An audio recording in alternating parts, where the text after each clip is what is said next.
Okay, a little more discussion point that I'm going to talk to you about with the batting in regards to putting loading Connie's quilt up here on the quilting bed. Now I told you the quilt the quilt top is 100 inches by 118 inches. So I'm going to be loading it. So the 118 inches is going to go along the width right here, and the 100 inches is going to go along the length. The backing is 108 inches. I had to use up several of those inches in attaching it to the red snappers. So I don't have the full 3 inches all the way across on each side. I'm just going to have to do the best I can. We've already talked about that. Go back and see the video that's linked in the arrow below. We'll talk about it. Let's talk about batting right now, and we'll have another discussion, but I want to show you some things about the batting. The batting that she has actually provided this batting, and when I measured it, the batting is 90 inches wide this direction.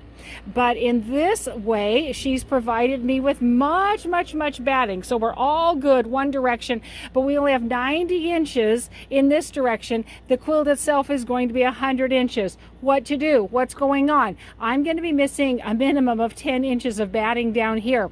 But what I'm going to do about that is, as I come on over here, you can see the backing ends here. The quilt's actually going to end, about right here.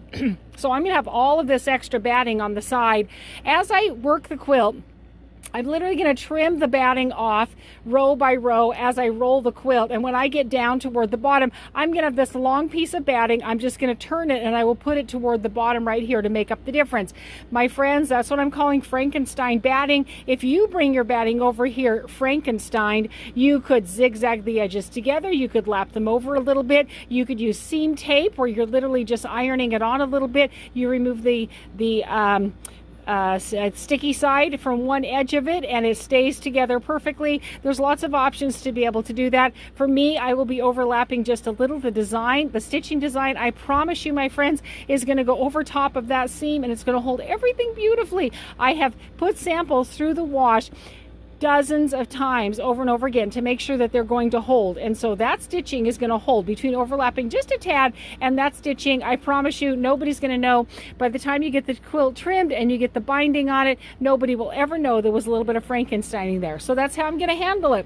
Questions, thoughts about batting in this position, in this specific situation? Happy to help you out. Put something in the comments below. Let's have a discussion. Have you ever had batting like this where you've had it not long enough on one side but way too long on the other? What have you done about it? Have you Frankensteined it together? Let's start a discussion. In the meantime, I'd be happy to take any other questions or thoughts that you have. Take a minute to like and subscribe so we can get these gorgeous quilts out to more people and other people can understand the concept here. Have an amazing day. I know I'm going to.